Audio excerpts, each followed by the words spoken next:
Bonjour à tous, c'est Julien, je suis ravi de vous retrouver pour cette nouvelle vidéo du 28 batteur. On va parler aujourd'hui de cinéma, deux films que j'ai regardés et dont je vais faire des portraits croisés.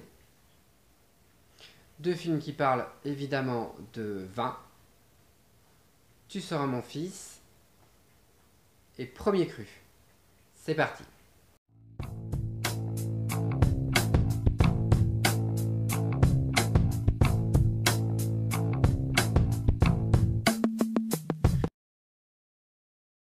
Alors déjà, pourquoi j'ai choisi de faire une critique sur deux films en même temps et pas l'un après l'autre? Tout simplement parce que les thématiques abordées par chacun des films sont assez similaires. Et je trouvais intéressant en fait de les mettre en confrontation tous les deux pour voir ce qui avait été bien traité dans l'un, moins bien traité dans l'autre. Pour les fiches techniques, on commence donc avec Tu seras mon fils, qui est sorti donc en juillet 2011, réalisé par Gilles Legrand, scénarisé par lui-même et avec l'aide d'une auteure, Delphine de Vigan, écrivaine à succès, notamment lauréate du prix Renaudot. Dans la distribution, on retrouve Nils Harelstrup, Laurent Deutsch, Patrick Chenet, Valérie Mérès, Anne-Marie Vin et Nicolas Bridé. Pour la petite info, Nicolas Bridé a été nominé au César du meilleur second rôle pour ce film. D'un autre côté, donc pour Premier cru, à la réalisation Jérôme Lemaire. Le film est sorti en septembre 2015. À la distribution, on a Gérard Lanvin, Jalil Lesper, Alice Taglioni et Laura Smet. On va déjà parler du sujet du film et des thématiques. Ensuite, on parlera de la réalisation, du jeu des acteurs. Et ensuite, on prendra quelques instants choisis de chacun des deux films pour essayer de les décrire. Dans Tu seras mon fils, on suit donc une famille de Saint-Émilion à un moment charnière, c'est-à-dire la passation du domaine donc du père au fils, avec donc les doutes du père quant à la capacité de l'enfant à pouvoir gérer le domaine comme lui a pu le faire avec succès, et en miroir donc la vision du fils d'un père qui ne veut pas donc lâcher les rênes. Dans Premier cru, les choses sont inversées puisque c'est le fils, Jalil Lesper, qui est donc un critique de vin très reconnu, à qui son père ou plus généralement sa famille demande à ce qu'il reprenne le domaine familial pour sauver son père de la faillite. Alors comme je disais, j'ai choisi de traiter les deux films en parallèle parce que la thématique principale était similaire. C'est une thématique donc de la transmission, un thème qui se prête tout à fait bien au monde du vin. Il y a d'autres thèmes qui sont récurrents dans l'un et l'autre film. On a évidemment l'amour, la haine. Alors on va commencer tout de suite par donc le traitement de la thématique de la transmission. Déjà, ce qui me bloque dans un premier temps au niveau de Premier cru, c'est que donc la transmission est vécue dès le départ par le personnage principal donc de Jalil Lesper, qui est le fils de Gérard Lanvin, comme un sacerdoce. Là où Tu seras mon fils voit dans le fait de pouvoir transmettre donc, le domaine comme une preuve d'amour. Donc déjà deux visions complètement différentes de la façon de transmettre un domaine, ce qui en soi n'est pas forcément une mauvaise chose, hein. Mais après dans le traitement, il y a un film par rapport à l'autre dans lequel j'ai trouvé que cette thématique était beaucoup mieux abordée. On va pas faire durer le suspense plus longtemps, mais je trouve que dans Tu seras mon fils, la thématique de la transmission est beaucoup mieux abordée que dans Premier cru. Donc au niveau de l'écriture, premier problème que je trouve avec Premier cru, c'est que donc on découvre le personnage de Jalil Lesper qui est vraiment complètement épanoui dans son rôle de critique de vin, qui gagne très bien sa vie, son guide est extrêmement influent. Pour autant, donc, quand on vient le voir pour lui demander de reprendre les rênes de la propriété familiale, tous les enjeux que ça peut donc apporter sont balayés en 2-3 minutes, c'est-à-dire qu'il est tout à fait capable de laisser tout le travail qu'il a fait, qu'il a réalisé pendant des années donc de côté pour aller sauver la propriété de la famille, en plus à reculons. Et déjà, moi ça m'a posé un problème en regardant le film, c'est qu'il y avait une certaine incohérence par rapport à ça. On le voit pas avoir envie de le faire, mais le faire quand même. Quand je disais tout à l'heure transmission comme un sacerdoce, on est vraiment là-dedans, et ça ne nous donne pas vraiment forcément envie de croire en ce personnage et de s'identifier à lui, même de l'aimer.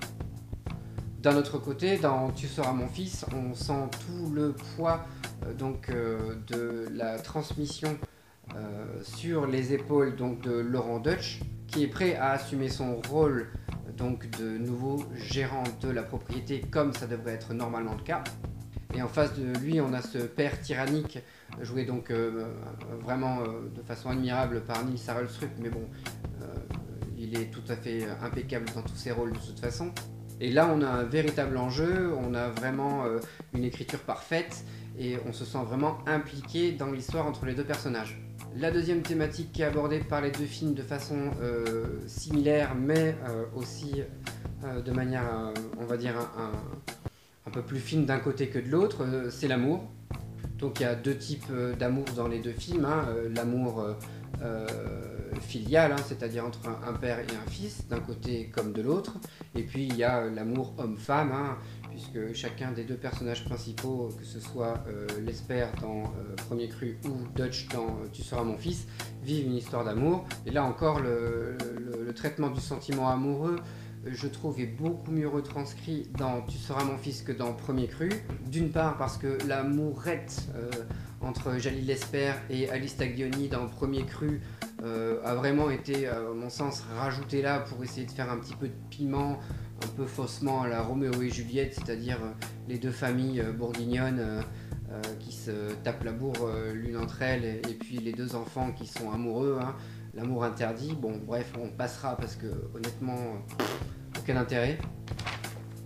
Quand la relation entre Laurent Deutsch et Anne-Marie Vin est beaucoup plus intéressante, puisqu'on se rend compte dès le début du film que c'est une relation longue, une relation qui dure, un véritable amour passionnel entre les deux acteurs, et Anne-Marie Vin est vraiment une sorte de pilier pour le personnage de Laurent Deutsch. Elle l'aide à essayer de sortir un petit peu, de le sortir de cette situation compliquée qu'il a avec son père, parce qu'il ne faut pas se cacher, hein, Laurent Deutsch dans le film aime profondément son père, comme Jalil Lesper dans Premier Cru. Mais ce qui rend la relation entre Harelstrup et Dutch dans Tu seras mon fils intéressante, c'est le côté vraiment sens unique de cette relation amoureuse entre le père et le fils, puisque Nils Harelstrup est littéralement, H-A-I-T, est littéralement son fils. Il y a donc la scène du cimetière qui explique très bien cette situation, au milieu du film d'ailleurs, puisque au début on ne sait pas trop le pourquoi du comment ils en sont arrivés là.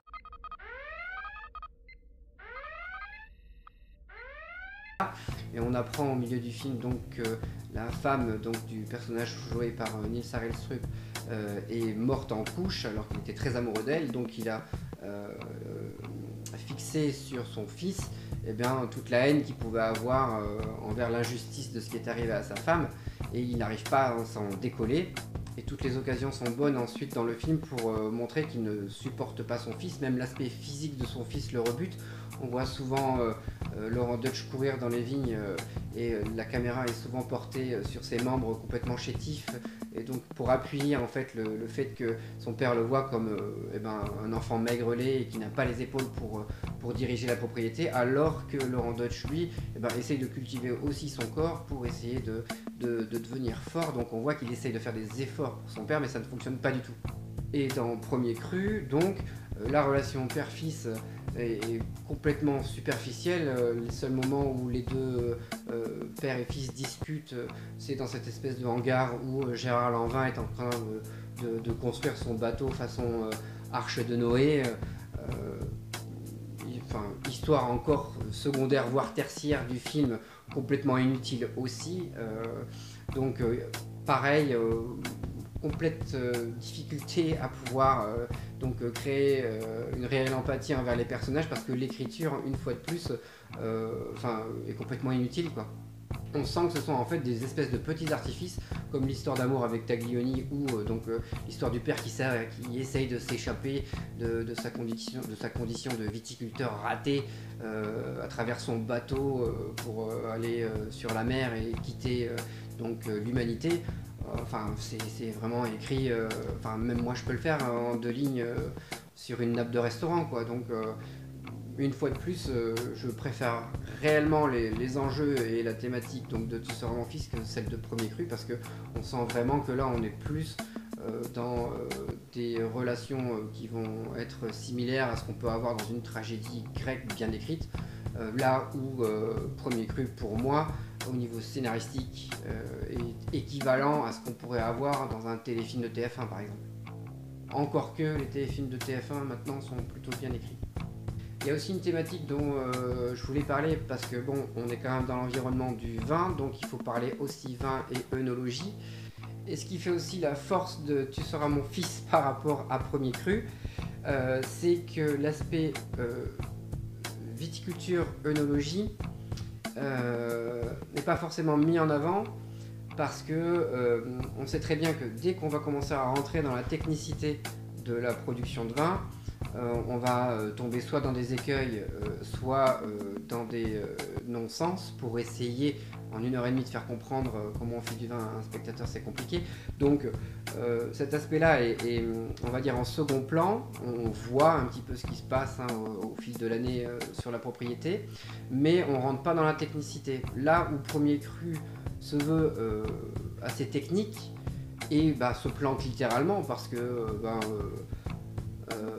parce qu'ils essayent d'utiliser des mots techniques ou alors des techniques de vinification ou d'élevage pour montrer aux spectateurs, ah vous voyez, on sait de quoi on parle d'œnologie, alors que l'utilisation des amphores, l'utilisation des bâches, qu'est-ce qu'il fait d'autre de stupide, même la négociation qu'il fait, Jalil Lesper, avec le négociant qui est censé racheter ses lots de vin pour lui permettre d'avoir un peu de crédit, même là au niveau de l'écriture j'ai trouvé un non-sens complet, c'est-à-dire qu'il utilise sa position de critique œnologie pour dire au gars, écoute, si tu m'achètes pas mes vins, dans mon prochain guide je te mets une sale note. C'est le héros principal, le gentil entre guillemets, et le mec à un moment donné il est tout simplement en train de dire au spectateur, vous voyez, quand on est critique, si on a envie d'avoir, quand on est influent, on fait la pluie et le beau temps. Je suis désolé, il n'y avait absolument pas cet aspect manipulateur, calculateur dans le personnage de Jalil Lesper au début, déjà qu'il n'était pas très attachant. Alors là pour le coup, en plus on a juste envie de lui mettre de claques, quoi. Au niveau de l'esthétisme aussi, puisqu'on parle vin œnologie, on a aussi des cadrages du décor. Et Tu seras mon fils est dans des teintes plutôt dorées, vertes, il y a des très jolis étalonnages au niveau de la couleur, les décors sont vraiment bien filmés.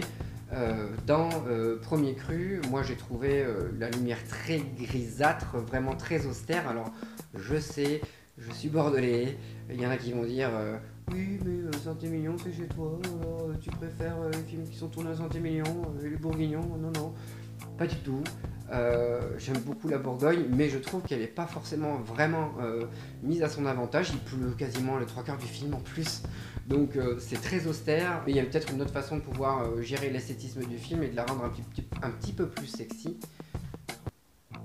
C'est là qu'on va passer à la deuxième partie, à la partie réalisation. Et donc là on sent vraiment deux pattes différentes qui rejoignent un petit peu le sentiment que j'avais par rapport au sujet et aux thématiques abordées. On a bien compris que j'allais plus vers Tu seras mon fils que Premier Cru. Dans la réalisation c'est pareil. Pour Premier Cru je parlais de films à l'échelle niveau d'un téléfilm TF1, on est pile dedans. C'est une réalisation qui est faite uniquement au niveau des dialogues en chant contre chant. Je te parle, tu me parles, nanani nanana. Qui se veut faussement technique. Il y a une scène qui m'a rendu presque fou.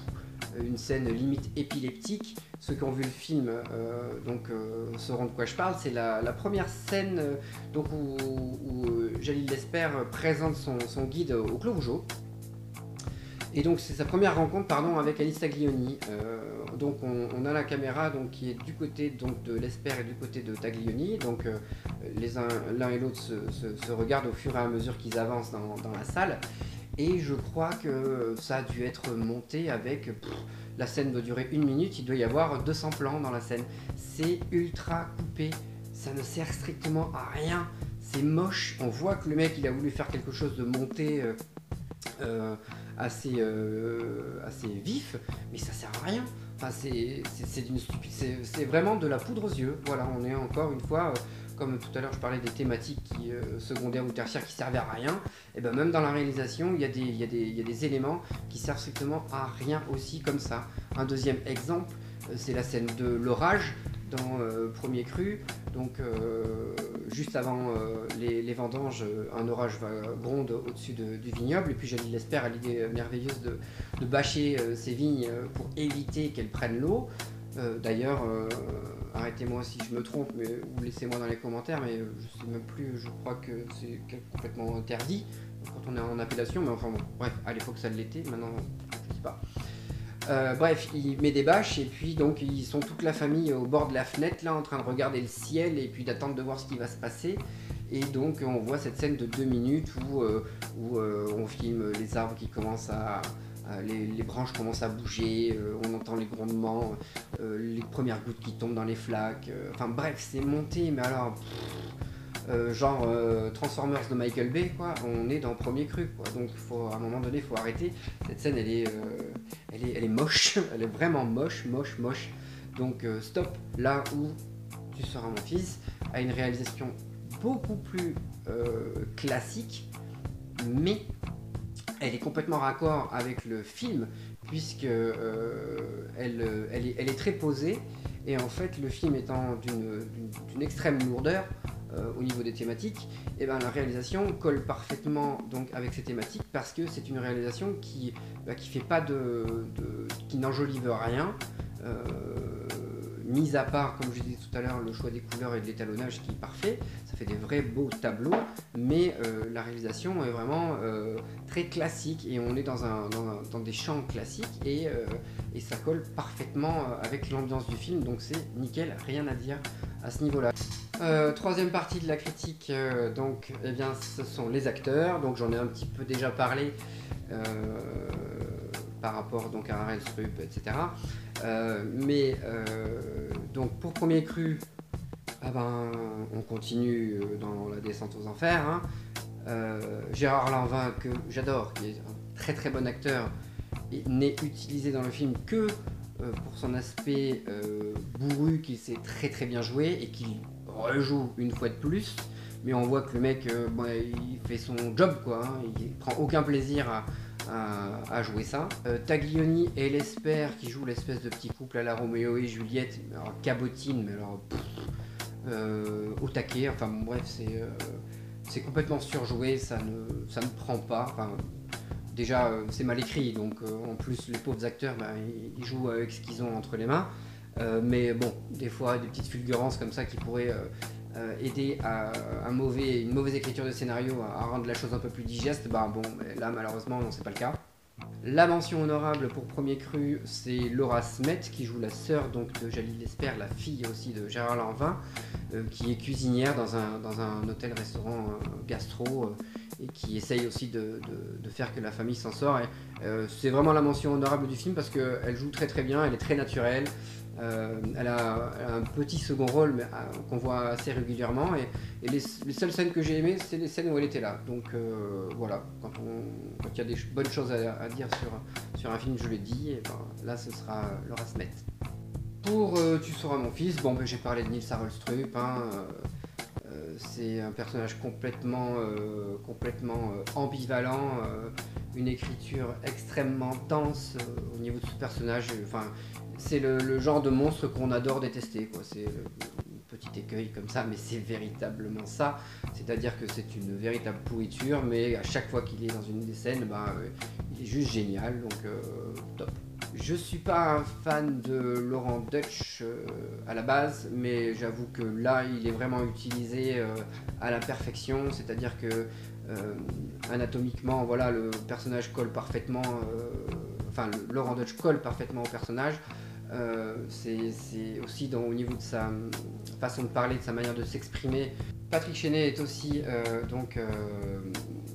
un excellent acteur dans ce film. Je vous spoil pas la fin du film, donc de Tu seras mon fils, mais il a un rôle tout au long du film extrêmement bienveillant et il y a une espèce de petit twist à la fin qui lui donne une toute autre dimension et c'est extrêmement bien écrit et ça le rend vraiment très très intéressant. Donc une fois de plus un grand bravo à Patrick Chenet.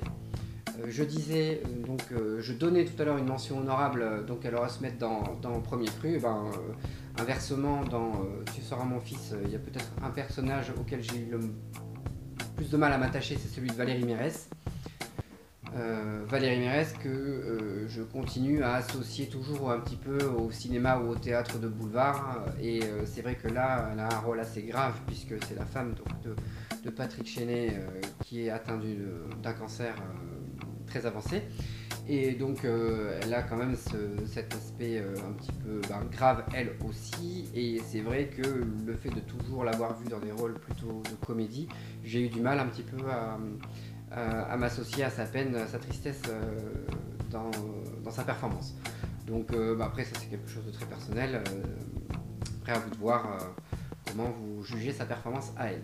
Si donc vous avez assez peu de temps pour regarder l'un des deux, je vous conseille, si vous voulez regarder sérieusement un film, regardez Tu seras mon fils. Et puis si vous avez envie de vous marrer entre potes, regardez Premier Cru. C'est la fin de cette vidéo, je vous remercie beaucoup de l'avoir suivi jusqu'au bout. Petite mise à jour de YouTube il y a quelques semaines, donc j'invite les abonnés que je remercie de me suivre à cliquer sur l'espèce de petite cloche qui est juste à côté du bouton s'abonner, qui vous permettra en fait de recevoir la notification directement sur votre écran d'accueil de téléphone de la mise en ligne de la nouvelle vidéo. D'ici à la prochaine vidéo, je vous souhaite de passer une bonne fin de journée. Je vous embrasse, je vous dis à très bientôt. Ciao.